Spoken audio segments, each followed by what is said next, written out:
This is the Region's Ocean FM, playing the perfect music mix. The perfect music mix. Ocean FM. Ocean FM. Ocean FM.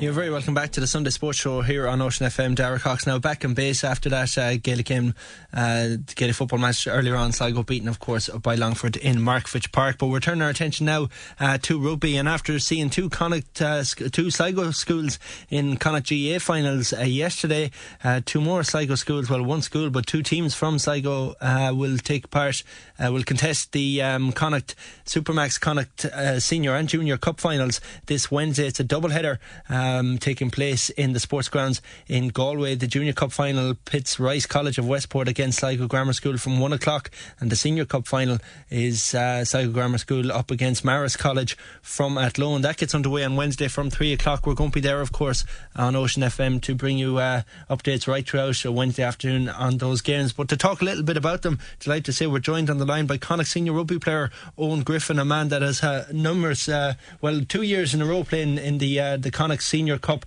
and we'll talk a little bit about that in just a second. But Eoin, first of all, many thanks for joining us on the show. No problem, Darragh. No problem. Happy to help. This we'll talk a little bit about the schools rugby. Obviously, it's something you've an awful lot of affection for, Eoin. You played in two finals, isn't that right, for the Jazz? Yeah, two finals in 2008, 2009, I think. So yeah, I mean, yeah, it's massive. Like, you know, when you're in school and you're playing with all your friends, it's really good. Like, it was one of the highlights of my rugby career so far. You know, just playing with your best friends for 6 years or whatever, and then finally culminating in the Rugby Cup final. So it's good. Yeah, did you win the years you contested them on? We won both of them. Yeah, we won both of them with the skin of our teeth. I think it was about 3 points in both of them, 10-7 and something like that. I can't remember what the other one was as well, but I think we're favourites for both. But I mean, just the sign of the way cup finals go. Both Maris the first year and Sligo Grammar the second year really put it up to us. So it was good to get the win, but scary as any cup final will get. Absolutely, of course. No doubt, playing with the Jazz, you came up against Sligo Grammar School on numerous occasions. How strong were the Grammar School in your time? Yeah, well, we played them in the semi-final actually the first year as well, up in Sligo, which is a daunting prospect. It's a tough place to go. Very intimidating atmosphere, but tight pitches. No, both years, both games over the 2 years were very keenly fought contests. I don't think there was much between the sides for both years, and the following year after I finished, they beat the Jazz in the final fairly comprehensively. So, you know, they had a good side for 3 years, but only winning the one cup was unfortunate for them. But I mean, they're always thereabouts. They're always very strong sides. They always have a huge amount of talent coming through. So. Obviously, they've come up against the Jazz on numerous occasions, and the Jazz have contested numerous finals. But the Gloucester, I suppose, absent from both finals this year, and no doubt there's probably a little disappointment with that. Yeah, there is. I think these things come in fits and bursts. I think the Jazz are probably in a bit of a couple of down years. I mean, we had very strong sides for all of the 2000s. We won an awful lot of cups, and I think now maybe other teams are starting to get. You know, it kind of comes in fits and bursts. So like you're not going to be able to be the powerhouse every year. You know, so it is unfortunate. But I mean, I'm sure in a few years Jazz will be back in there. Well, hopefully, touch wood. You never know, but. I mean, hopefully it's unfortunate. I think they lost narrowly enough to Sligo in the opening round. Yeah, in the quarterfinal, yeah.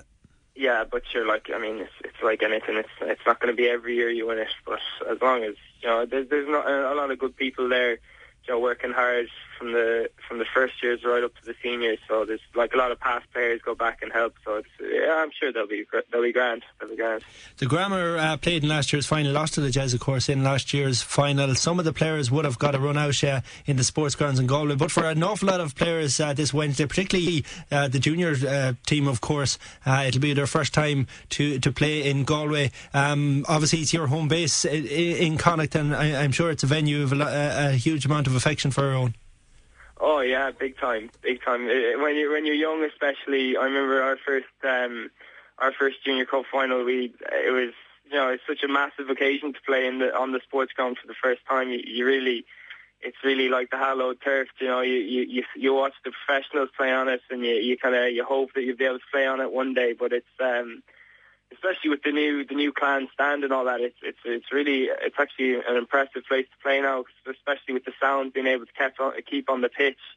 It makes for a really, really good atmosphere, and it's actually really enjoyable to watch the games in the sports ground now, more so than it was in recent years. But if I know Sligo like I do, I'm sure there'll be plenty of busloads coming down, so it'll be a great atmosphere for the young lads, and I'm sure they'll make the most of it. I mean, the real thing is, you have to go out and enjoy it. Like I said, it'll probably be, well, for the senior lads anyway, it'll probably be your last time playing with your friends properly. Like you go off to college and stuff, so an awful lot of people kind of would lose contact. But this is, a big opportunity to have a good old run out with your good mates for the last time. Yeah, absolutely. Obviously, Eoin, you graduated from schools rugby to the Connacht Academy, I assume, and went from there into the senior team. So obviously, a lot of the schooling and a lot of the grounding and education in rugby you got, of course, apart from with Corinthians and the club, would have been through schools rugby. Oh yeah, definitely. A lot of I actually didn't take up rugby until I went to the Jazz for the first time. So. That pretty much started me out. I mean, there's a big rugby culture there, obviously. So I kind of, once I got there, I kind of had to play, or else I would have been shunned from the rest of the lads in the year. But that basically was the nursery at the beginning, and then obviously out in Corinthians as well.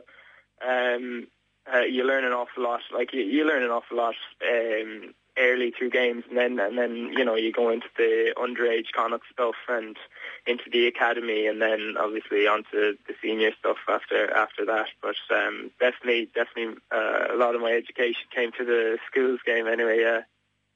Just in terms of the provincial setup and the Connacht senior team, and in terms of building for the future and trying to get Connacht to a level, obviously playing Heineken Cup rugby this year was just such a huge event for the club and the province, and in terms of building on that and keeping the flow of players going, how important is it that schools like Sligo Grammar School, like Rice College in Westport, from different parts of Connacht and from outside, I suppose, some of the traditional strong areas for club rugby, say, and how important is it that the rugby thrives there, and also that clubs like Sligo are playing All-Ireland League, a senior level, Sligo back up playing senior this year, of course?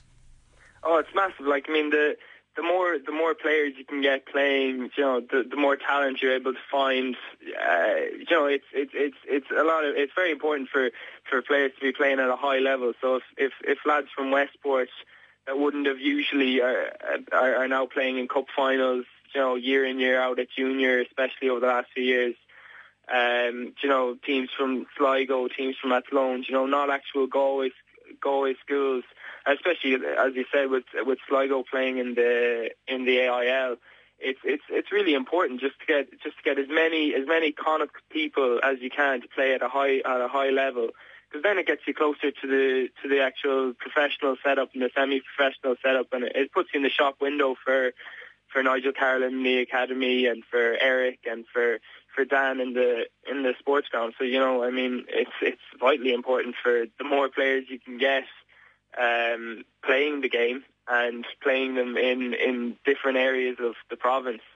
It's really important for development, and I've no doubt that a number of the players that will be playing on Wednesday will be in Connacht senior shirts in a few years' time.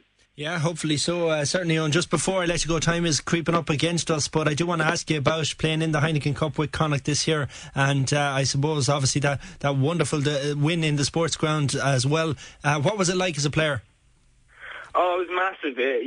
Growing up, I used to go to all the Connacht games after I took up the rugby, but you go to the European games, and there'd be a buzz, but obviously you'd watch the Heineken Cup on TV and the Sky Sports glamming it up and how much of a big deal it was, and it just coming to the Sportsground was it's just massive. So many people had worked so hard to get it there, and for it to actually happen, and I was kind of lucky it just fell into my lap. The year that I kind of start getting my first starting position, really, it just kind of lands on my lap, but.